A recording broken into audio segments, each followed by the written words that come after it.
제가 기도하고 시작하겠습니다. 사랑의 아버지 하나님 감사합니다. 오늘도 우리 삶 가운데 함께 해주시고 우리 연약한 가운데 동행하여 주시니 감사드립니다.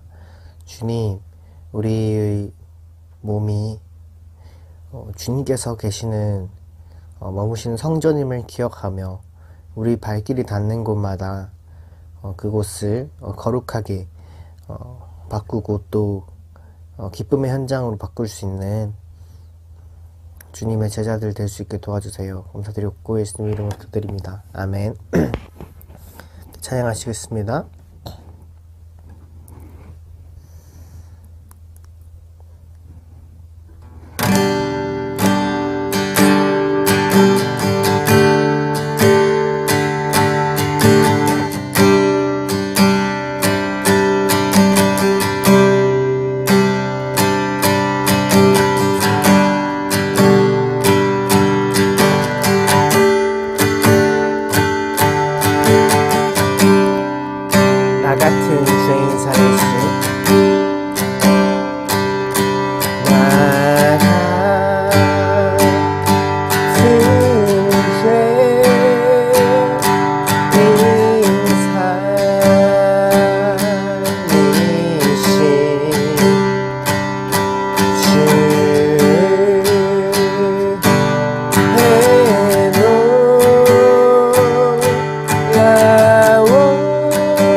주 찬양하리라.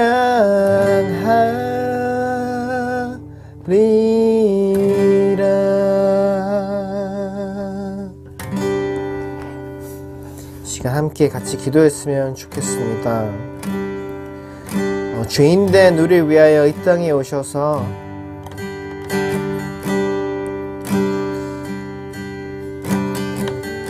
그 로마의 압제 속에서 십자가에 못 박혀 죽으시고 부활하셔서 소망을 보이신 주님, 감사합니다. 주님, 우리가 이제 이전의 방식대로가 아니라 주님의 방식대로 주님께서 가르쳐 주신 섬김의 길, 사랑의 길 따라서 살기 원합니다. 그리하여서 우리가 가는 발걸음 곳곳마다 예수의 흔적이 묻어나는 삶 되게 해주세요. 이 시간 함께 그렇게 같이 기도했으면 좋겠습니다. 예배를 위해서 같이 기도하시겠습니다. 기도드리겠습니다. 사랑의 아버지 하나님 감사합니다. 주님, 이 죄인을 위하여서 그 높고 높은 곳에서 낮고 낮은 땅으로 오신 주님 감사합니다. 주님으로 인하여서 죄인된 제가 하나님께 나아갈 수 있는 그 길이 열렸음을 고백합니다. 주님만이 오직 예수 그리스도만이 오직 길이요 진리요 생명 되심을 고백하오니 주여 그 진리 되신 그분 안에서 우리의 삶이 온전히 그분을 드러내는 삶 되게 해주시옵시고 우리의 삶이 다른 이에게 생명을 부여하는 삶 되게 하여 주시옵시고 주님, 우리의 삶이 먼저 섬기는 인생, 그리하여서 주님 예수 그리스도를 본받아 닮아가는 인생 되게 하여 주시옵소서.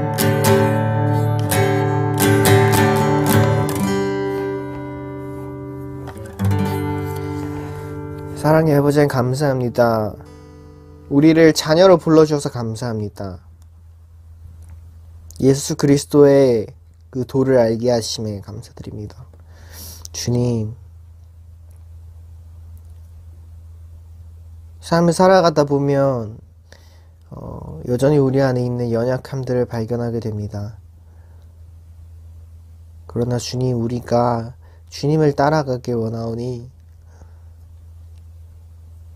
주님께서 가르쳐 주신 그 생명의 길, 섬김의 길 따라서 세상과는 좀 다른 방식일지라도 그 좁은 길로 가길 원합니다. 그리하여서 우리 발걸음이 닿는 곳마다 예수 그리스도의 흔적이 드러나는 삶, 예수 그리스도의 모습이 드러나는 삶 될 수 있게 도와주세요. 감사드립니다. 예수님 이름으로 기도드립니다. 아멘. 이 시간 사도신경으로 우리 신앙을 고백하겠습니다. 나는 전능하신 아버지 하나님, 천지의 창조주를 믿습니다. 나는 그의 유일하신 아들, 우리 주 예수 그리스도를 믿습니다. 그는 성령으로 잉태되어 동정녀 마리아에게서 나시고 본디오 빌라도에게 고난을 받아 십자가에 못 박혀 죽으시고 장사된 지 사흘 만에 죽은 자 가운데서 다시 살아나셨으며 하늘에 오르시어 전능하신 아버지 하나님 우편에 앉아 계시다가 거기로부터 살아있는 자와 죽은 자를 심판하러 오십니다. 나는 성령을 믿으며 거룩한 공교회와 성도의 교제와 죄를 용서받는 것과 몸의 부활과 영생을 믿습니다. 우리 함께 기도하겠습니다. 하나님 아버지 은혜를 감사합니다. 거룩한 주일을 맞았습니다. 아버지 하나님, 오늘 저희들이 신령과 진정으로 예배하게 하시고 하나님의 말씀을 듣고 이해하며 또 삶에 적용하는 저희들 되게 하여 주시옵소서. 이제 요나가 니네를 복음을 전하는 모습을 바라보며 우리도 열방의 예수를 알지 못하는 많은 민족들에게 복음을 전할 수 있는 저희들 되게 하여 주시옵소서. 감사드리며 예수님 이름으로 기도했습니다. 아멘. 안녕하세요. 목사의 세상 읽기.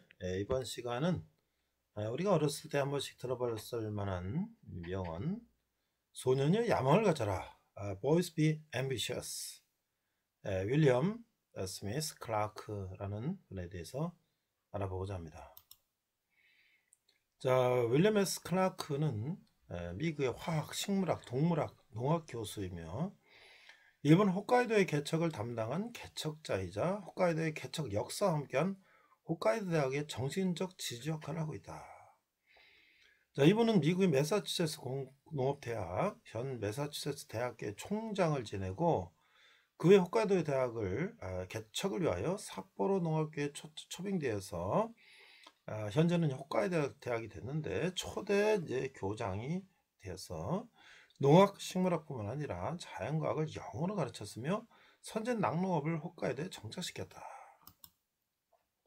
자, 이 윌리엄 스미스 클라크는 미국 윌리스턴 신학교에서 교육을 받고 1844년에 에머스트 칼리지에 입학했고 그 후에 자신의 모교였던 윌리스턴 신학교에서 화학을 가르치고 화학 및 식물학을 배우기 위해서 독일의 괴딩켄 대학에서 유학했다. 대학에서 화학 박사학위를 취득했고 다시 미국 귀국해서 에머스트 칼리지의 교수가 된다. 그래서 그 클라크는 미국 매사추세츠 농업대학 현 매사추세츠 대학교의 총장으로 임명되게 됐다. 자, 한편 메이지 유신 후에 일본 정부는 홋카이도 개척사의 차관으로 구로다 기요다카 일본의 2대 총리를 임명했는데 그는 홋카이도의 식산 흥업 정책을 결정하기 위해서 1871년에 미국으로 건너갔어요. 당시 일본은 에도 시대 말기부터 시작된 러시아 제국의 남진 정책에 자극받아서 어떻게든 홋카이도를 개척하기 위해서 해외 기술자의 도움을 얻으려 했다. 그러니까 홋카이도라고 하는 것은 이제 소련과 이 국경을 맞대고 있는 바다를 맞대고 있는 이제 섬이죠. 자, 미국 농부의 국장을 맡고 있던 호레이스 캐프론과 재질 광산학자였던 T. 안티셀 등이 일본을 방문하여 홋카이도를 3년 정도 머물며 개척의 방법에 대해서는 가축과 기계를 이용한 밭농사와 축산업이 적당하다고 제안했다. 이에 구로다 기요다카는 미국식 시스템으로 홋카이도를 개척하기로 결정하고 벼농사를 중심으로 했던 이주자들에게 새로운 축사 및 농업을 가르치기 위해서 해외 기술자를 초청을 했는데 참고로 이전에 클라크가 교수로 취임했었던 에머스트 칼리지에는 최초의 일본인 유학생이 있었는데 그가 바로 도지사대학, 동지사대학, 크리스찬 대학이죠. 일본의 도지사대학을 설립한 니지마 조였다. 그때 인연이 있었던 니지마 조는 윌리엄 스미스 클라크 총장을 일본 정부에 소개하였고 일본 정부는 윌리엄 스미스 클라크를 포함하여 에드윈 던, 웨일러, 브럭스 등 미국인을 홋카이도로 초청했다. 한편으로 1872년 도쿄의 개척사 가설학교를 설치하여 홋카이도를 본격적으로 개척할 학생을 모집하였는데 국비 학생 50명, 사비 학생 50명으로 있었고 학교 졸업 후 국비는 10년, 사비는 5년간 의무적으로 홋카이도의 개척에 종사했었다. 1875년 이 학교가 삿포로로 이동하여 삿포로 학교를 출범하였고 1876년에 일본 최초로 학위를 수여하는 기관인 삿포로 농학교 현 홋카이도 대학으로 설립되었고 1876년 7월에 클라크는 삿포로 농학교의 초대 교도로 임명이 된다. 그래서 이제 삿포로 농학교에서 임기가 끝나고 1877년 4월 16일 기타로 시마스 역채소에서 삿포로 농학교 학생들에게 Boys be ambitious라는 말을 남겼다. 다누아 교토에도 들러서 니지마 조를 만나서 금일봉을 주면서 삿포로 농학교의 학생들도 지원해달라고 부탁하고 기획한다. 하지만 미국으로 귀국한 뒤 지인과 함께 광산을 경유하지만 파산해서 빚을 떠안게 돼서 실패하고 사업 실패로 온갖 송사이말이다 1886년 매사추세츠 에머스트에서 암으로 인해 사망했다.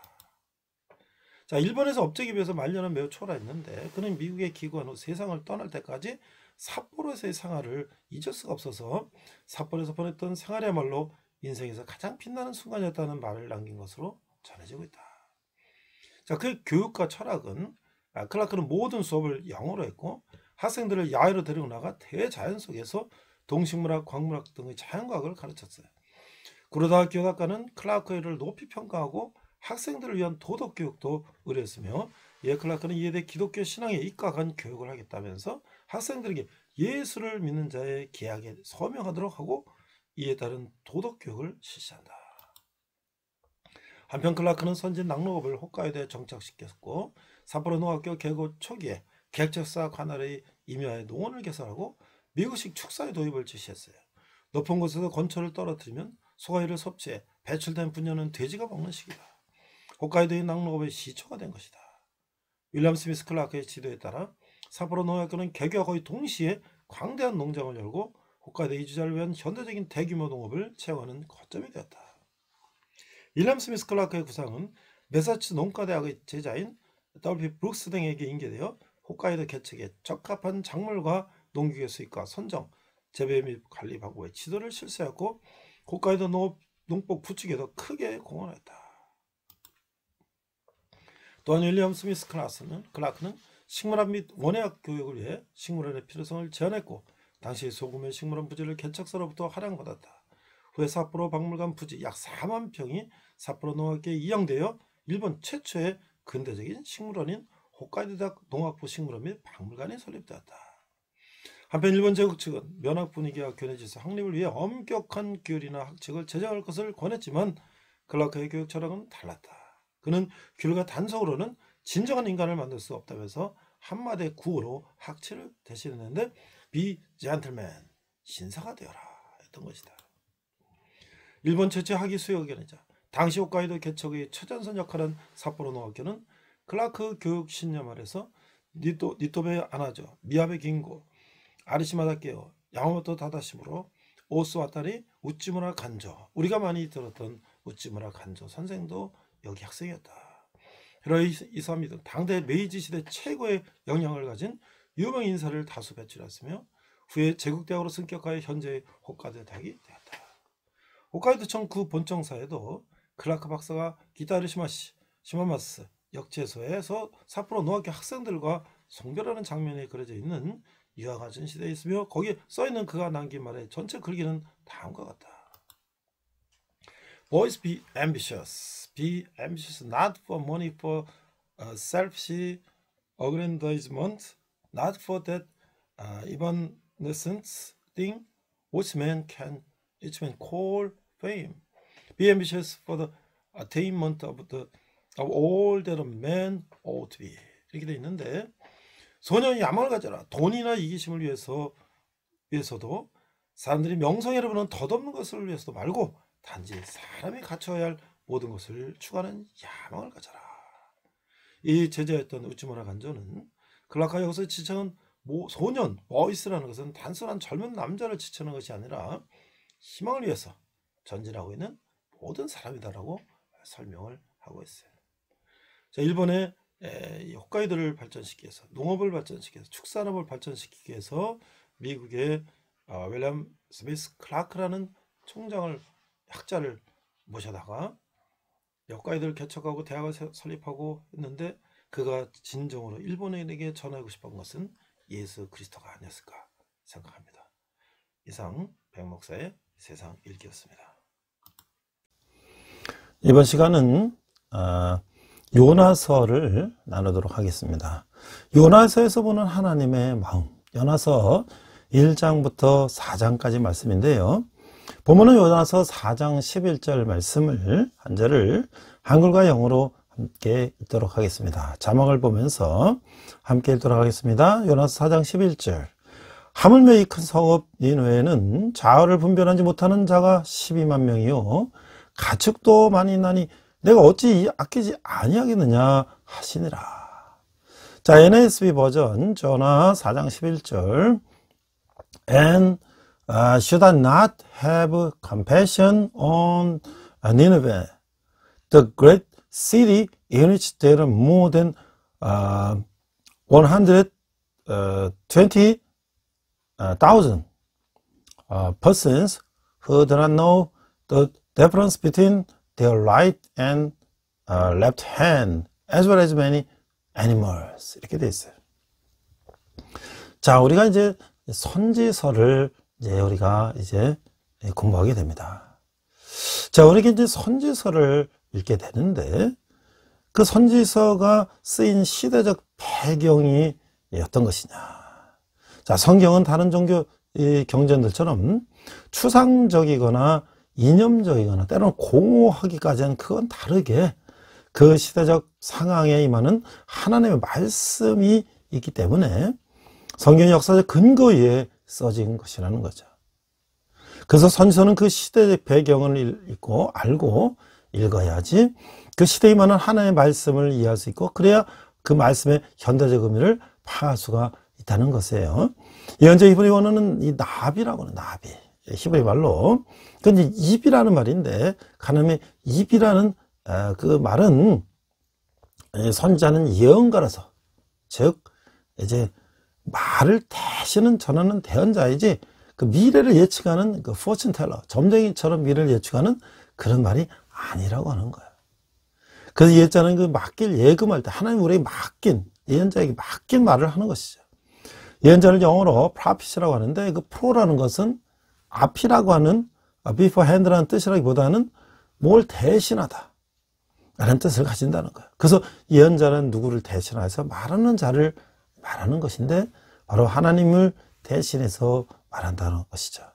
그래서 이 말은 선지자는 하나님의 말씀을 받아서 대신 전하는 자로서 자신의 생각과 견해가 담긴 자기 말을 하는 것이 아니라 오직 하나님의 말씀만을 대언한다는 거예요. 하나님의 말씀이 그들에게 임하기 때문에 선지서를 읽을 때 여호와의 말씀이 임하여 나 여호와의 말이니라 또는 이는 여호와의 말씀이더라 이니라 하는 이 구절이 바로 하나님의 말씀의 대언자라는 것을 강조하고 있는 거예요. 이런 하나님부터 온 메시지를 더 자세히 말하면 그의 섭리와 계획을 전하는 것이라는 거죠. 선지자는 두 부류가 있고 선지자는 두 가지 영성을 발견할 수가 있어요. 선지자 두 부류는 행동을 통한 선지자가 있고 말씀을 통한 선지자가 있다. 우리 앞에서도 우리가 이야기를 했죠. 행동을 통한 선지자는 그들의 예언 활동을 직접 기록하지는 않고 행동으로 활약하는 선지자. 예를 들면 엘리야나 엘리사 같은 선지자를 말하는 거예요.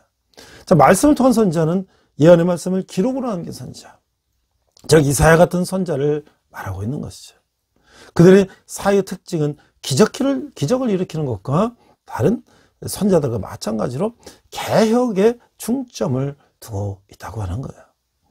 선지자들의 외침은 바로 신의 산의 언약으로 돌아오라는 외침이라는 것이죠.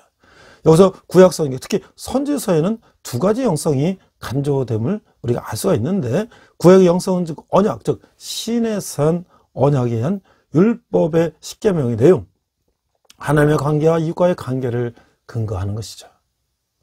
언약이 없이는 율법, 이 십계명이 주어지지 않는다 것이죠. 율법은 언약과 매우 밀접한 관계가 있는 것이죠. 그러므로 언제나 언약이 먼저이고 그에 따른 법, 율법은 언약의 대종속 개념 또는 하위 개념이라고 하는 것이에요. 이 신에서는 언약은 바로 십계명의 정신이며 이것은 레위기와 신명기에 잘 설명되어 있는 것이죠. 십계명의 영성은 바로 예수님이 요약해 주신 것처럼 하나님 사랑과 이웃 사랑이 된으로 전략되고 있는 거예요. 그에 따라서 구약의 영성을 크게 두 가지로 나눌 때 그 레위기를 중심으로 한 그 헌법 지킴을 강조하며 하나님과 바른 예배, 그 제사를 회복을 통한 관계 회복을 강조하는 영성을 제사장적 영성이다. 그 예배 회복과 하나님과의 관계를 회복하는 거라고 할 수가 있는 것이죠. 그 법 지킴이 깨짐으로써 이런 깨진 언약을 하나님의 공의와 사랑의 회복을 강조하는 영성을 선지자적 영성이다. 하나님과의 사랑의 공의 회복, 이웃과의 관계라고 할 수가 있다고 하는 것이죠. 그래서 은혜와 율법이라는 측면에서 볼 때 이 제사장의 영성은 율법을 강조하고 선지자적 영성은 하나님의 은혜를 강조하고 있다고 하는 것이에요. 두 영성은 십계명의 지킴의 근거를 하고 있다는 것이죠. 자, 교회라고 하는 것은 모이는 교회와 흩어지는 교회를 볼 수가 있다는 거예요. 구약의 제사장적 영성은 바로 예배 회복을 통한 하나님과 관계를 강조하는 것이라면 모이는 교회로서의 영성은 여기에 해당된다고 하는 거예요. 이것은 회개하는 고백을 통하여 하나님과 바른 관계를 회복하고 바른 예배 회복을 강조한 것이라는 거죠. 이것 십계명이 하나님 사랑에 해당하는 1계명부터 4계명이라고 할 수가 있는 거예요. 우리는 하나님과 바른 관계를 회복하기에 교회에 모이는 예배 공동체예요. 이것이 모이는 교회의 영성이라고 하는 것이죠. 선지자의 영성은 이 사회를 향하여 그리스도의 복음을 전파하고 그것에 하나님의 공의와 사랑에 의한 그리스도의 문화를 세우는 기능을 감당하기 위해서 교회가 세상으로 흩어지기를 강조하는 영성, 즉 흩어지는 교회로서의 영성에 해당한다고 할 수가 있죠.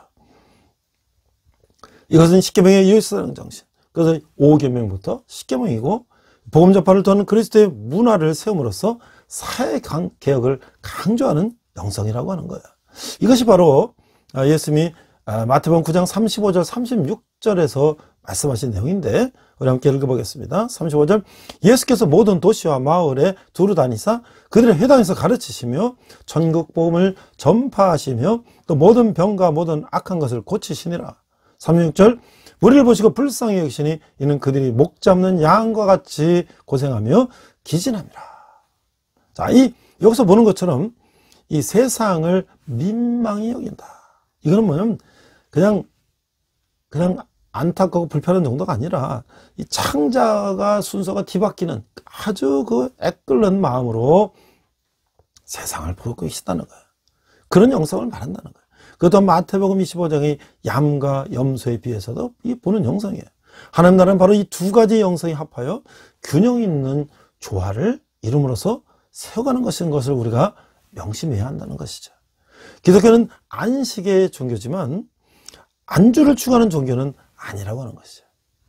은혜가 있고 교회 안에서 뜨거운 신자가 되기에 예수님이 우리를 구원하신 것이 아니고 요한복음 4장에 나오는 사마리아 여인처럼 세상을 향해서 가는 신도가 되기 위해서 우리를 구원하셨다는 사실을 우리는 깨닫고 행동해야 한다는 것이죠. 신앙생활은 교회가 중심이어야 되는 것은 사실이지만 그러나 이 중심이라는 단어는 두 가지 개념으로 사용되어야 한다는 것을 알아야 한다는 것이죠. 하나는 구심점, 우리가 이 교회를 중심으로 안으로 들어오는 것이고 또 하나는 원심력, 바깥으로 향하는 거예요. 그래서 구심점 중심은 가운데로 모이는 중심인데 원심점 중심은 바깥으로 흩어지는 중심이라는 거예요. 그래서 교회 중심이란 이 두 가지의 중심점이 적용되어야 한다. 그래서 예배를 해서 모이고 그리스도의 사랑을 전하기 위해서 흩어져야 한다는 말이라는 거예요. 이 사마리아 여인은 흩어졌던 것이죠. 선지자는 주로 시내산 계약 지킴에 의한 사회 개혁성이 강하지만 하며 호세아서 같은 것은 하나님과 바른 관계 회복을 강조하는 제사장적 영성을 강조하기도 한다는 것이죠. 선지자가 지적하는 이스라엘 백성들, 그 남왕조 북왕조의 죄악상은 첫 번째 우상 숭배, 두 번째가 사회 불의, 세 번째가 종교 형식주의라고 하는 것이죠. 이것들은 바로 하나님과의 관계, 이 제사장적 영성과 이익과의 관계, 선지자적 영성의 깨어짐을 지적하는 것이에요. 그래서 선지자들은 우선 회개할 것을 강조하며 그렇지 않으면 심판, 약속의 땅 가나안에서 추방되는 그 하나님의 임재가 떠나는 것을 임할 것이라는 것을 강조하고 있다고 하는 것이에요. 그래서 회복의 소망, 그 메시아의 대망신앙, 메시아가 오시는 것을 기다리는 그런 신앙을 보여주고 있다고 하는 것이에요. 그러나 선지서가 어느 특정 영성만을 강조하지는 않지만 전서를 읽을 때 이 점을 우리는 염두에 둬야 할 것이라고 하는 거예요. 그래서 이 대선지서가 있고 소선지서가 있는데 그게 뭐 중요하면 대고 중요하지 않은 소가 아니라 그 양이 많은 것을 우리가 이제 대선지를 하고 그 양이 적은 것을 소선지를 하는데 이 대선지는 한 5권 있다. 그 이사야서, 예레미야서, 예레미야 애가, 에스겔, 다니엘 같은 것은 이 양이 많기 때문에 우리가 대선지라고 분류하고 이 소선지는 12권 있는데 호세아서, 요엘, 아모스, 오바댜, 요나, 미가, 나움, 하박국, 스바냐, 학계, 스가랴, 말라기서가 있다라고 하는 것이죠. 오늘 이제 우리 본격적으로 이제 요나서를 우리가 이제 나누기로 합니다. 자, 요나서를 한눈에 보면 어떻게 될까요? 첫 번째는 요나에게 준 첫 번째 사명이 있었다. 그래서 하나님께서 요나에게 그 니느웨를 향한 그 긍휼한 마음을 주시고 가서 복음을 전할 것을 전했지만 첫 사명에서 이제 불순종했죠. 그런 요나에게 하나님은 심판이 실행돼서 물고기 속에 들어가서 3일을 고생하다가 결국 이제 물고기가 토해내서 요나는 이제 드디어 구조가 됐어요. 근데 다시 이제 요나에게 니느웨에 가서 복음을 전할 것을 명령했을 때 요나는 이제 마지못해서 가서 복음을 전하는 신용을 했던 것이에요. 그래서 이 니느웨에 대한 심판이 보류가 되고 그 모든 백성들 짐승까지도 회개 기도를 할 때에 하나님께서 요나에게 그 이방 민족 짐승에게까지도 그 안타까운 심정을 가지고 있다는 것을 요나에게 보여주고, 요나는 자기 머리를 가르는 그 식물 이파리가 시드는 거에 가지고 가르려고 했는데 그것까지도 하나님께서 이제 요나에게 깨우침을 주셨다는 거예요. 자, 그래서 이게 그 기록한 선지자 중에서는 요나서가 가장 시기적으로 앞서 있기 때문에 우리가 이제 요나서를 제일 먼저 나누는 것이죠. 그래서 이 줄거리를 보면 그 이스라엘이 제사장나라로 불림을 받았다는 것은 출애굽 19장에서 이 세상을 구원하시는 하나님의 구원사에게 쓰임을 받는 나라가 되었다는 것인데, 하나님이 이스라엘이 아닌 이방 나라인 니네를 구원하심을 통해서 하나님이 이스라엘만 구원하시는 하나님이 아니라는 것을 보여주셨다는 것이죠. 하나님께서는 바로 이 이방 구원 사역을 위해서 요나라는 이름은 원래 그 비둘기라는 뜻인데, 이 평화 상징이라는 뜻인데, 그 요나를 불러가지고 아수르의 사악한 수도 그 니느웨에 말씀을 선포하도록 명령을 하셨어요. 그러나 요나는 이스라엘 자존심 발동해서 그 죽은 이스라엘과 적대 관계에 있는 이방 구원사에게 불만을 품고 여호와로부터 피하기 위해서 니느웨 간 대신에 다시스라는 오늘날 이 스페인을 말하고 있는데 그 배를 타고 이제 도망가는 거예요. 그 배는 폭풍을 만나게 되고 그 미신을 믿는 선원들은 이 누구의 책임이냐? 결국 요나를 바다에다 던지게 되는 것이죠. 큰 물고기 한 마리가 그를 삼키고 그는 물고기 뱃속에서 기도하며 기도를 응답하신 하나님은 그를 해변에 이제 밀어 올려주는 거예요. 그 두 번째는 하나님께서 부르셔서 니네는 그 설교를 듣고 심판해서 이제 피하게 되는 거예요. 요나는 여호와께서 그의 계획을 바꾸셨기 때문에 화를 내고 우울해지만 여호와께서 그 한 식물이 아무도 그 아주까리 같은 그 식물이 이제 머리를 가르고 있었는데 그거 시드는 것을 사용해서 니네에 있는 영혼들이 얼마나 중요한가를 보여주고 계시다고 하는 거예요. 자, 우리가 이제 요나서를 이 묵상해 보면 그 요나는 아주 자기 민족의 적대 관계에 대한 그 니느웨 백성들에게 복음을 전할 때 그냥 되든지 말든지 하는 게 놀보심보로 전했다는 거예요. 남이 잘 되면 배 아프니까 또 우리를 맨날 침략했던 적들이니까 그래서 그냥 대가나 말가나 이렇게 복음을 전했다는 거예요. 이게 요나의 문제는 세상을 향해서 흩어져서 그리스도인이 세상을 향한 책임을 다하는 그 선지자의 영성을 이제 회피했다고 하는 것이죠. 요나의 문제는 오늘날 바로 나와 우리의 문제일 수도 있다고 하는 거예요. 우리 교회 안에서 모여서 우리끼리 잘 지내고 하는 것이 중요한 것이 아니라 이제 우리는 또 모였으면 흩어져 나가야 된다고 하는 것이죠. 그러나 그는 하나님께 복종했어요. 그는 하나님의 계획을 완성하는 도구가 되었어요. 요나 정반대 인물은 요한복음에는 수가성 여인이 있어요. 수가성 여인은 예수를 만나서 변화받고 바로 요나가 싫어했던 니느웨 사람과 같은, 즉 자기를 핍박했던 그 바로 동네 사람들 향해서 흩어져 나갔다고 하는 것이죠. 이 요나서는 시작의 사도행전처럼 끝이 열린 얘기다. 오픈엔디드 스토리다. 그 표적 완성할 미완성 사랑의 이야기라고 하는 것이죠. 그 요나가 이 물과 이 뱃속에서 드린 기도는 성경 전체를 요구한 기도다 라고 말할 수가 있는 거예요. 그럼 우리가 이제 니느웨를 얘기하고 있는데 도대체 니느웨는 어딘가? 저는 2003년에 오늘교회에서 김사물 선교사님과 함께 미국과 전쟁 중이던 그 이라크의 NGO 일원으로서 전후복구 사업과 교회 개척하는 그런 임무를 띠고 다녀왔는데 그 북쪽이 모술 지역이 있어요. 그게 바로 니느웨 지역이었던 거예요. 지금 이제 쿠르드족들이 살고 있는데 지금 몇천 년이 지난 지금도 그 니느웨 지역에는 크리스찬들이 있다는 거예요. 그 몇천 년에 요나가 그렇게 대충 전했던 그 복음이 지금은 그 땅이 다 이슬람 땅이 됐지만 그 핍박 가운데서 그들이 복음을 지키고 있다는 거예요. 최근에 IS들이 쳐들어와서 참수하고 정말 그 고립무원의 이슬람 세계였어요. 또 아주 극악한 그런 IS가 들어오면서 더 고난을 받고 있지만 그들은 요나의 복음을 받아들여 여태까지 믿음을 잃지 않고 있다고 하는 거예요. 자, 이 아시리아는 어디냐? 아시리아. 그러니까 아수르 제국이라는 어디냐? 바로 이 남방의 이 바벨론이 이 이라크죠. 바그다드 중심으로 피약한 평지, 그 메소포타미아, 그 티그라데스, 유프라데스 강 거기에 이제 있었다면 북쪽, 서쪽 시리아와 북쪽 동쪽에 메데셈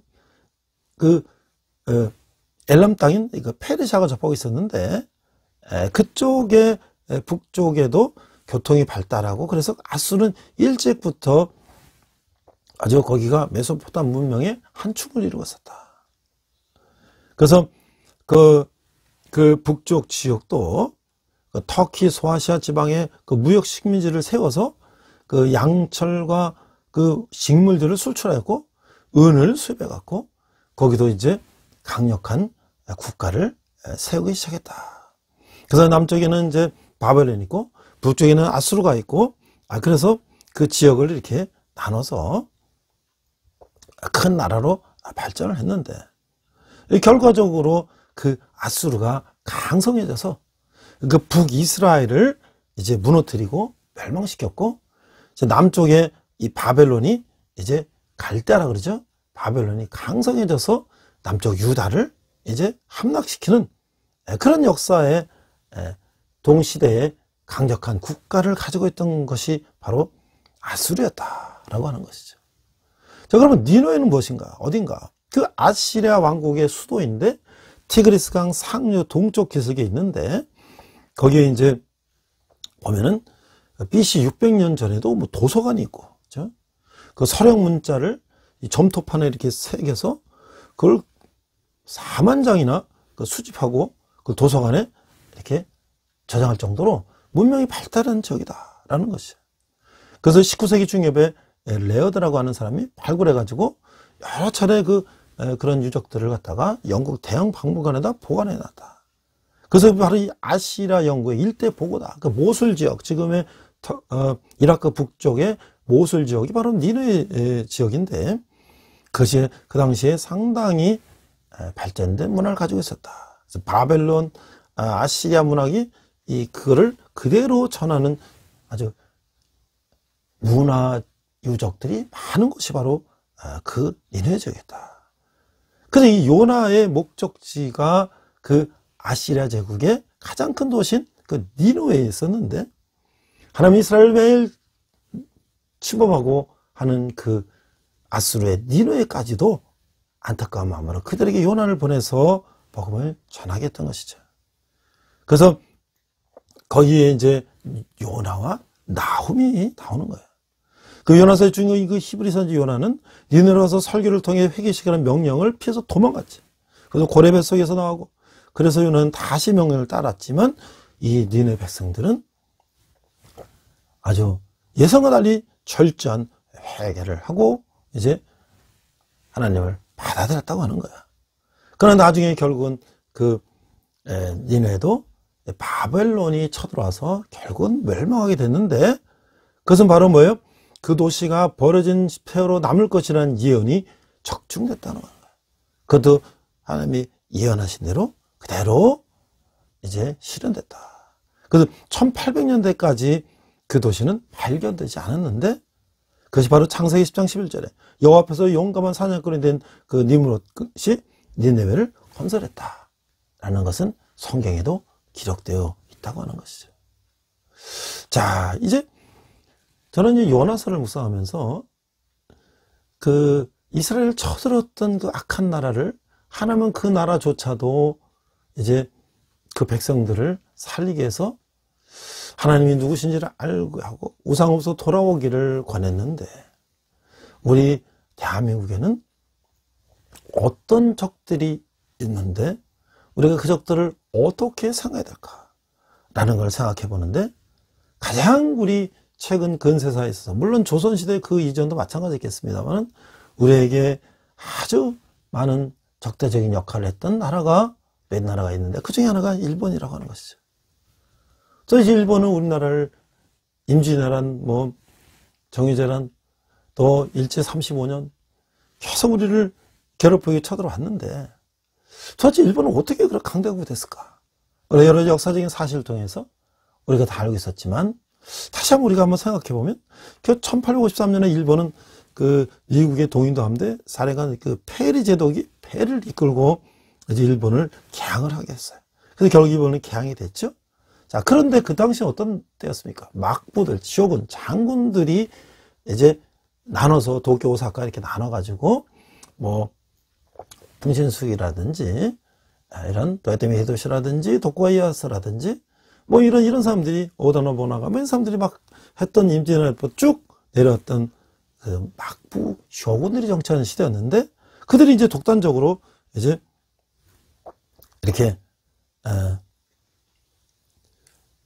계약을 이제 맺고 하니까 다시 이제 그 쇼군을 반대하는 이 천황을 지지하는 세력들이 또 왕을 세우고 막부와 대립하면서 결국 나중에는 왕을 세우는 세력들이 이제 전체적으로 일본의 이제 정권을 잡게 되고 그 다음에 이제 서양과의 관계를 형성하면서 드디어 이들이 서양 문물을 받게 되는데 거기에 이제 메이지 천황, 그 메이지 유신의 허는 그런 걸 통해서 일본이 이제 근대적인 나라로 탈바꿈한다. 그래서 막부 시대가 가고 다시 천황의 시대로 돌아오게 된다. 그래서 그들은 이제 봉건제를 폐지하고 여러 가지 이제 납세 제도나 이런 것들을 만들고 이런 제도를 개선하면서 또 이 당시에 벌써 중학교까지 의무 교육도 하고 남자들은 군대에 가도록 하는 징병제도 하고 드디어 이 메이지 유신을 걸 통해서 서구 근대 국가로의 발전을 이제 이루어 나가고 있다는 것이죠. 그래서 그들은 이제 서구식 통일 국가가 되었고 경제적으로는 자본주의가 되었고 정치적으로는 입헌 군주제, 왕은 있으나 통치하지 않는 그러면서 이 총리 대신이야 이제 이런 사람들이 이제 정치를 하는 그런 이제 나라가 됐다는 거예요. 결국 그들은 군국주의라고 하는 것을 실천을 하게 되는데 그것은 뭔가? 군국주의는 뭔가? 이들은 이제 근대화를 일으키면서 여러 가지 생산하고 판매하고 이런 자본주의가 됐는데 전 세계적인 그런 경제 공황이 오는 것을 일본도 피할 수가 없었다는 거예요. 그래서 결국 일본도 경제 공황을 맞이하게 되니까 그래서 돌파하기 위해서 이제 시장을 확보를 해야 되는데 그 시장은 많은 그 당시 제국주의 열강들이 이 힘이 약한 나라를 쳐들어가서 그 시장을 삼고 물자를 싼 원자재를 들여오고 하는 그런 방식을 택하게 됐는데 그것이 바로 이제 군국주의를 통한 이제 한 조선을 비롯한 아시아의 침략이 바로 그러한 군국주의의 하나의 방법론이었다라는 것이죠. 그래서 그 당시 이제 일본은 뭐 철강이라든지 뭐 자동차라든지 화학이라든지 뭐 여러 가지 그런 공장들이 세워졌고 우리가 다시 벌써 2차 세계대전에 일본은 항공모함까지도 만들어서 이 항공기도 만들고 미국 진주만에 이제 전투기에 가서 기름을 잔뜩 넣고 폭탄을 잔뜩 싣고 하와이 진주만에 미군 항공모함 굴뚝으로 들어가서 가미가자 특공대가 이제 공격하는 뭐 그런 거의 이제 첨단을 가는 그런 국가가 되었다. 거의 미국이나 소련이나 영국에 버금가는 그런 나라가 되었다라는 것이죠.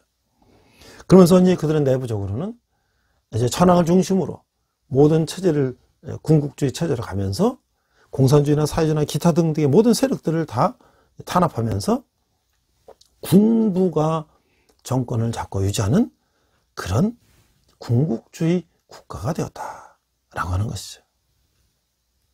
자, 이제 우리 그런 국가를 어떻게 우리는 바라볼 것이냐.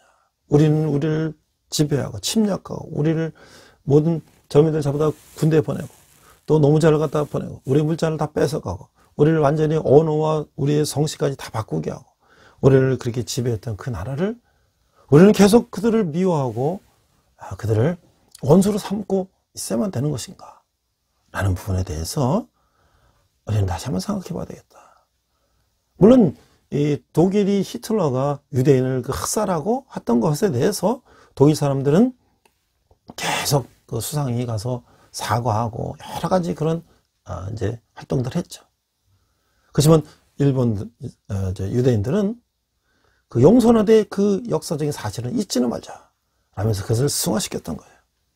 우리도 이제 일본과의 그 적대 관계를 계속 유지하는 것보다는 우리가 이제 우리도 이제 일본에 필적할 만한 국가적인 힘을 가졌기 때문에 그것을 이제 우리가 또 승화시키는, 그러면서 미래 세대에는 지금 독일과 이제 이스라엘이 같이 협력 관계에 있는 것처럼 우리는 새로운 우리의 적대 세력인 공산주의와 적대하기 위해서는 우리는 이제 자유민주주의를 추구하는 일본과 새로운 관계를 구축해야 되는 것 아니냐라는 것이죠. 거기다 특히 그들은 거의 99%가 우상을 섬기고 나라인데 그 나라에도 우리가 복음을 전해야 되는 거 아니냐.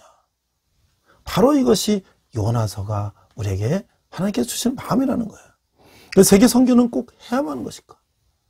세계 선교는 명령이 구약이 됐을까? 만일 세계 선교를 꼭 해야 된다면 어떤 동기와 목적에서 해야 되는 것인가? 요나서는 그 대답이 거기 있다는 거예요. 이것이 바로 구약판 지상 명령이라고 하는 것이죠.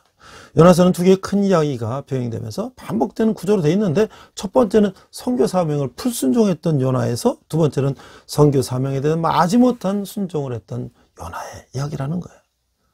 그 요나에게 절정은 하나님께서 요나에게 교훈을 주시는 마지막 결론부에 나오는데, 이제 우리가 읽었던 요나서 4장 10절 11절, 여호와께서 가라사대 내가 수고도 아니었고 배양도 아니었고 하룻밤에 났다가 하룻밤에 망한 이 박농쿨을 내가 아꼈거든. 하물며 이 큰 성읍 니느웨는 좌우를 분변치 못하는 자가 12만 명이요 육축도 많이 있나니 내가 아끼는 것이 어찌 합당치 아니하냐라고 말씀하신 거예요.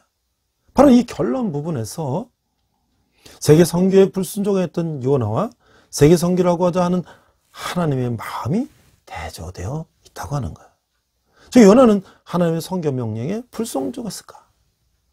원수 나는 니네 사람들이 회개하고 구원받기를 기뻐하지 않았기 때문이라고 하는 것이죠. 그러나 왜 하나님께서 요나를 니네에 보내어 니네 사람들을 회개하도록 하셨을까? 하나님은 유대인만이 아니라 이방인의 하나님도 되시기 때문이라고 하는 거예요. 요나가 박농꾼 하나를 아까워하는 것처럼 하나님은 니네의 수많은 사람들의 생명을 아끼시는 분이라고 하는 거예요. 이방 선교, 즉 세계 선교의 동기는 이와 같은 하나님의 사랑이라고 하는 거예요. 하나님의 사랑은 이스라엘만 한정되는 것이 아니라 회개하는 모든 이들에게 해당된다고 하는 것이죠. 이것이말로 교회가 세계 선교를 해야 하는 강력한 이유 중에 하나라고 하는 거예요. 일본에는 많은 서양 선교사들이 들어왔죠. 가톨릭도 들어오고, 또 특별히 가톨릭의 제수잇 교단이 들어오고, 또 기독교 들어오고, 많은 기독교가 들어왔지만, 그 중에 저는 오늘 일본을 변화시킨 인물 중에 한 사람인 윌리엄 스미스 클라크라는 분을 이제 생각해 봤어요. 우리가 어렸을 때 boys be ambitious, 소녀여 야망을 가져라 이런 말을 우리가 어렸을 때 책을 통해서 본 기억이 나요. 자, 근데 이 윌리엄 스미스 클라크라는 분은 어떤 분인가? 그 보스턴에서 한 100마일 서쪽으로 가면 매사추세츠 주립대학이 있는데, 이 대학의 초대 총장이 바로 윌리엄 스미스 클라크였다는 거야. 바로 그 사람은 그 근대 신학 역사의 중요한 사람이었다. 그 매사추세츠 출생 클라크는 동부의 명문 대학인 에머스 칼레이지를 졸업하고 독일 괴딩켄 대학에서 이제 화학으로 철학 박사학위를 받았다. 그 다음에 그는 이제 다시 돌아와서 모교 에머스 칼레이지로 가서 교수를 지냈다. 그 새로 개교된 그 매사추세츠 대학의 전신인 매사추세츠 주립 농대 교수로 재직하다가 이제 제1대 학장으로 취직하게 됐다. 그래서 학장 제자 임시, 그는 예수를 믿었지만 판에 박힌 크리스찬에 지나지 않았다는 거야. 황금 같은 신앙의 열정이 불붙게 된 것은 바로 일본을 방문했을 때였다. 당시 일본 국비장 학생들이 매사추세츠 농대에 유학해 있었는데, 학업을 마치고 본국 일본으로 돌아간 일본은 클라크 박사를 자국의 농업 근대화의 특별 연구위원으로 초청을 했어요. 그래서 일본에 간 그는 지금 홋카이도 대학의 전신인 삿포로 농대를 창설했고, 학교로 몰려오는 젊은이들에게 학문을 가르침과 동시에 복음을 전하는데도 열정을 쏟아붓다. 젊은이의 야망을 가져라. 이 삿포로 학생들을 향하여 열정적으로 외쳤던 스미스 클라크 박사의 그 말은 오늘도 수많은 젊은이들에게 희망의 대명사처럼 가슴을 뭉클하게 하고 있다고 하는 거예요. 그뿐 아니라 예수 믿는 자들의 삶의 계명을 만들어서 주장하면서 학생들을 복음으로 부장하게 했다. 그의 가르침에 감동받은 예수 믿는 학생들 중심으로 삿포로 연대라는 게 생겼는데 유명한 신앙단체가 형성되기도 했다는 거예요. 그 삿포로 밴드라고 하는 것인데 이들 가운데 나중에 일본 기독교 신앙의 초석을 이룬 중요한 인물들이 배출이 됐다는 것이죠. 그리고 우쭈무라 간조가 그 중에 한 사람이었고 또 일본 최고의 교역자였으며 일본 서구문화의 다리를 놓았던 니도베 이나조라는 사람, 이 사람들이 바로 윌리엄 스미스 클라크 총장이 배출한 인물들이었다. 그 우쭈무라 간조가 바로 그 중 한 사람이었는데 그 복음의 열정이 사라졌던 한 사람이 뿌린 씨앗이 얼마나 엄청난 열매를 거두었는가. 하나를 복음으로 기초를 놓게 됐다라고 하는 것이죠. 클라크 박사의 생활을 보면서 오늘 교회가 세상을 향하여 남다른 비전을 던질 필요가 있다고 하는 것이죠. 개교회를 살찌우는 것이 교회의 본질의 목적이 아니라 교회는 모든 나라 백성들이 하나님 나라의 비전을 맛보고 세상을 변화시켜 나가게 존재한다는 것이죠. 클라크 박사가 신앙에 영향받은 우찌무라 간조 선생은 일본 제국의 호전적인 정책을 비판했으며 하나님께로 돌아서자고 외쳤던 사람이었던 것이죠. 하나가 하나님께로 돌아가는 믿음의 야망이 그의 가슴 속에 불타고 있었다는 것이죠. 나는 일본은 전 세계를 위해, 전 세계는 그리스도를 위해, 그리고 모든 것은 하나님을 위해 존재한다.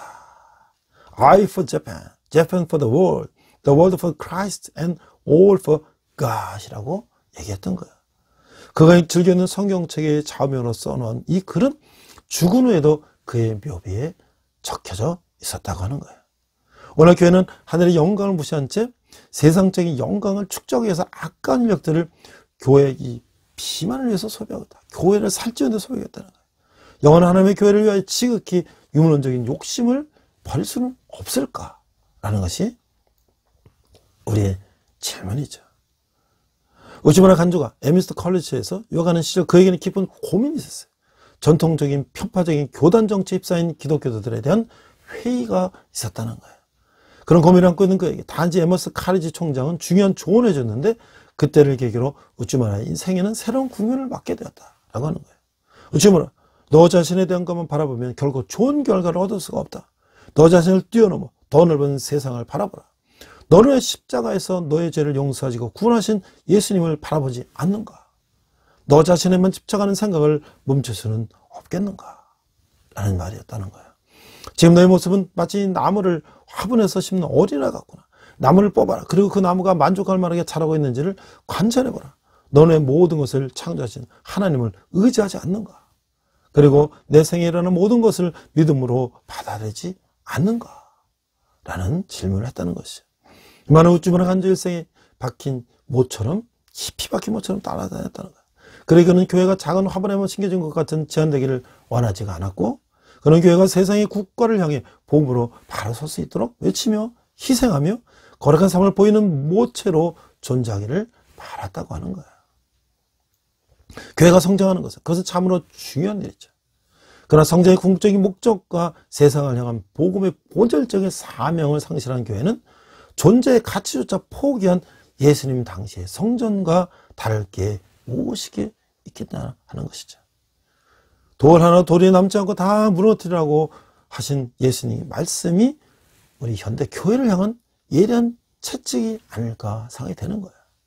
그런 영향을 받은 우찌무라 간조는 이제 나는 왜 기독교인이 되었는가? How I become a Christian? 구한로 이런 책들을 썼고 그가 이제 일본의 어떤 미국에서 영향받은 그 무교주의라는 그런 것들을 주장하기도 했는데 사실 저도 이제 처음에 그 무교주의가 이거 뭐 이단 아닌가 라는 생각을 해봤는데 나름대로 그분들이 교회의 타락상을 보면서 차라리 개인이 단독적으로 하나님 앞에 서는 것이 이런 타락한 교회 안에서 오염되는 것보다 낫겠다고 하는 순수한 그 믿음의 발로였다는 것을 점점 이해하게 돼 있어요. 그러나 우리는 그렇다고 해서 교회를 다 버리고 개인적으로 하나님 앞에 쓸 수 있겠는가? 그러나 우리가 교회를 개혁하고 교회 서로 이렇게 갱신하며 교회 공동체를 통하여 하나님의 일을 하는 것이 바람직하다고 하는 것은 오늘날 우리가 다 이해하고 있는 것이죠. 그래서 그는 삿포로 농학교를 졸업했는데 거기서 윌리엄 클라크 선생의 가르침과 기독교 신학을 배우고 이제 그는 다시 또 이제 미국으로 가서 그 스승인 이제 윌리엄 스미스 클라크가 다녔던 그 에머스트 컬리지를 40년 후에 다니게 되는 거예요. 제가 이제 계산해 보니까 윌리엄 S. 클라크 선생 총장과 우찌무라 간조 선생은 나이가 34살 차이에요. 태어난 현도가. 근데 에머스트 칼레지를 입학한 것이 40년 차이에요. 그러니까 우찌무라 간조 선생은 일본에서 이제 삿포로 농업학교, 삿포로 대학을 졸업하고 홋카이도 대학을 졸업하고 유학을 가서 그 스승이 다녔던 에머스트 칼레지를 가서 얘들 신앙과 실천의 중요성 이런 것을 배우게 되고 다시 또 하버드 신학교에 졸업해서 신학을 공부했고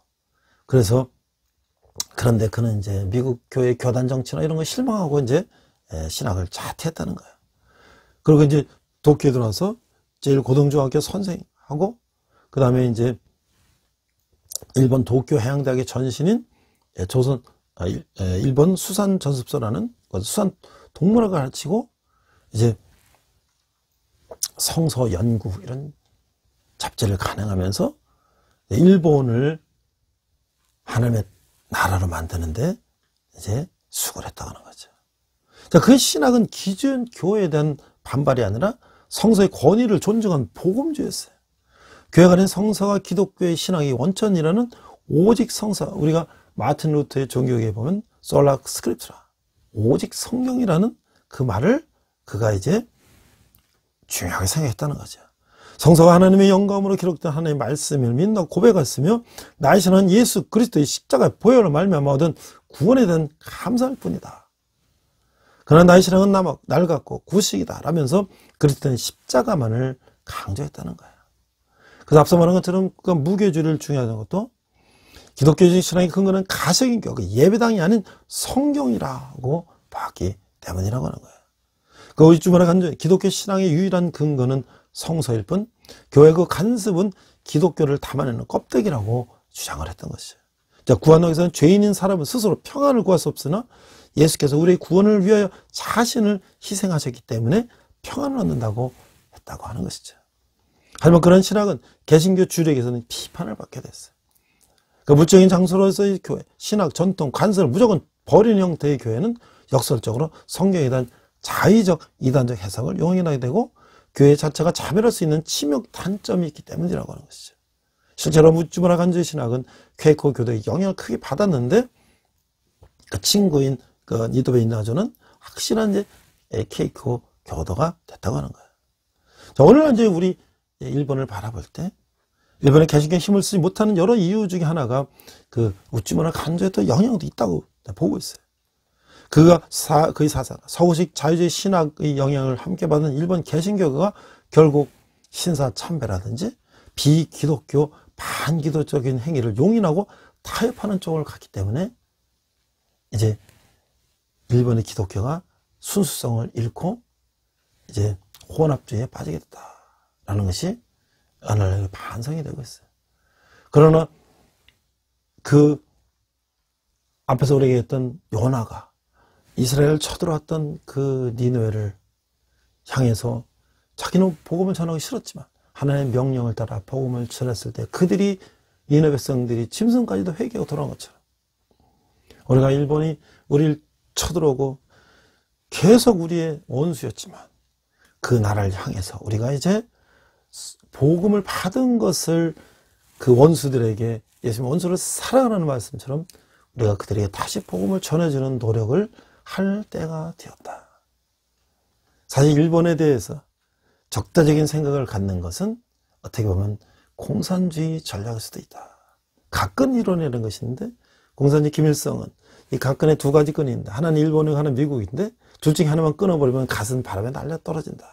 그래서 우리 대한민국을 이제 붙들고 있는 두 각근은 미국과 일본인데, 미국을 끊어내기 너무 어렵기 때문에 일본을 끊어내면 이제 우리가 한반도 적화 통일하는데 유리할 수 있다 라고는 공산주의 김일성의 이론을 정말 아직도 그 몇십 년, 몇백 년 전 원수를 계속 지금까지도 적대시하면서 우리가 그들과 이제 좋은 관계를, 우호관계 유지하면서 우리가 얻을 것이 많음에도 불구하고 우리의 안보를 공산주의로부터 우리를 동맹으로 방어할 수 있는 그런 장점이 있음에도 불구하고 그것을 계속 적대시한다고 하는 것은 과연 그것은 누구를 이롭게 할 것인가? 또 그것을 떠나서 하나님은 계속 우리가 요나에게 니네를 가서 복음 전하는 것처럼 우리가 일본에게 복음을 전하라고 우리에게 말씀하지 않을까? 라는 생각을 하면서 오늘 요한의 말씀을 통해서 우리가 세계 선교에 어떻게 바라봐야 할 것인가? 우리에게 좋은 나라만 복음 전하고 우리에게 원수인 나라는 복음을 전하지 않는 것이 진정 하나님이 원하시는 건가를 생각하는 자 여러분 되시기를 주님의 이름으로 축원합니다. 기도하겠습니다. 하나님 아버지 나를 감사합니다. 요나가 적국에까지 복음을 전한 것처럼 우리도 우리를 핍박하던 나라들을 원수를 사랑하는 예수님 마음 말씀대로 그들에게도 복음을 전하는 저희들 되게 하여 주시옵소서. 감사드리며 예수님 이름으로 기도했습니다. 아멘. 이 시간 헌금 찬양 하시겠습니다.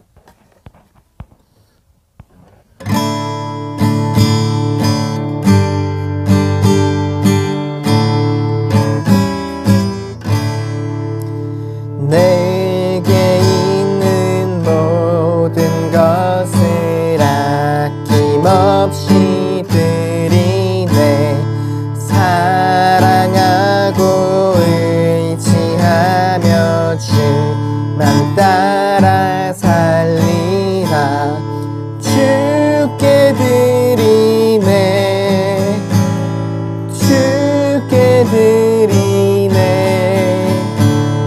사랑하는 구주 앞에 모두 드리네. 아멘.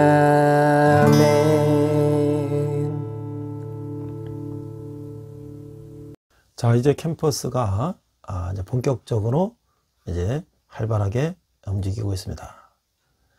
저도 성경 과목도 가르치고 경영학 과목도 가르치고 있는데요. 또 우리 이제 리더십 과목도 가르치고 있는데 학생들과 함께 봉사활동을 지역에 있는 외국인 근로자들 교회를 찾아가서 봉사하는 이런 활동도 하고 있습니다. 그래서 이제 여기 뭐 베트남이라든지 중국이라든지 캄보디아라든지 네팔이라든지 뭐 스리랑카라든지 다양한 국적의 외국인 분들이 오셔서 일하고 있는데 그들이 그 공동체마다 같이 모여 있는 교회 공동체들이 있죠. 저를 같이 가서 그들을 위문하고 그들과 함께 하루를 보내는 그런 활동도 하고 있고요. 그 다음에 이제 또 우리 캠퍼스에 우리 CC를 비롯해서 우리 학교 동아리, 기독 동아리 학생들도 같이 노방 전도도 하게 되는데 제가 이제 또 우리 여러분들 후원한 것들을 통해서 거기 이제 음료나 간식이나 이런 걸 이제 한 수십 개를 만들었어요. 그래서 그거를 이제 학생들에게 하나씩 나눠주는데 그 안에 이제 성경 구절이 들어있어요. 그래서 따뜻한 음료수 같은 거 먹고 거기 초코파이라는 거 먹고 사탕도 먹고 그 다음에 그 안에 말씀을 하나 보면서 그들이 이제 예수님의 사랑을 좀 발견하고 그래서 주님께 돌아오는 우리 학교에 이제 기독 동아리들이 활성화되고 젊은이들이 주님께 돌아오는데 사용됐으면 좋겠습니다. 여러분들이 후원하시는 한 달에 10,000원은 우리 젊은이들이 주님께 돌아오는데 귀하게 사용될 것입니다. 저는 올해도 우리 젊은이들이 주님께 돌아오는데 저희 모든 것을 바쳐서 노력할 계획입니다. 우리 함께 기도하겠습니다. 하나님 아버지 은혜를 감사합니다. 저에게 전문 제문을 주님께 드렸습니다. 임무에 쓰는 것마다 주님의 영광이 나타나게 하시고 특별히 청년들이 주님께 돌아오는데 귀하게 사용되게 하여 주시옵소서. 지금은 우리 주 예수 그리스도의 은혜와 하나님 아버지의 극진하신 사랑과 성령님의 가방동 역사하시며 세계 복음을 위한 하나님의 사랑을 오늘도 우리가 실천하기로 다짐하는 우리 예배드리는 모든 성도들 위해, 열방의 백성들과 선교사님들 위해, 특별히 북한에서 고통받는 북한 동포들 위해 지금부터 영원토록 함께 하시기를 간절히 축원합니다. 아멘.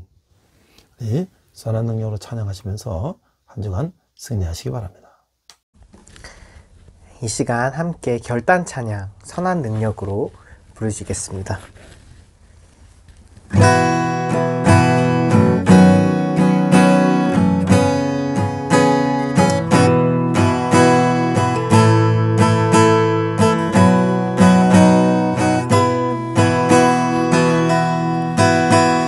선한 힘에 고요히 감싸여 그 놀라운 평화를 누리며 나 그대들과 함께 걸어가네. 나 그대들과 하늘을 여네. 지나간 어물 어둠의 날들이 무겁게 내 영혼 짓눌러도 오 주여 우릴 외면치 마시고 약속의 구원을 이루소서. 그 선한 힘이 우릴 감싸시니 믿음으로 일어나리 기대하네. 주 언제나 우리와 함께 계셔. 하루 또 하루가 늘 새로워. 주께서 밝히신 작은 촛불이 어둠을 헤치고 타오르네. 그 빛에 우리 모두 하나 되어 온 누리에 비추게 하소서. 그 선한 힘이 우리 감싸시니 믿음으로 일어날 일 기대하네. 주 언제나 우리와 함께 계셔. 하루 또 하루가 늘 새로워. 이 고요함이 깊이 번져갈 때 저 가슴 벅찬 노래 들리네. 다시 하나가 되게 이끄소서. 당신의 빛이 빛나는 이 밤 그 선한 힘이 우릴 감싸시니 믿음으로 일어날 일 기대하네. 주 언제나 우리와 함께 계셔. 하루 또 하루가 늘 새로워. 주 언제나 우리와 함께 계셔. 하루 또 하루가 늘 새로워.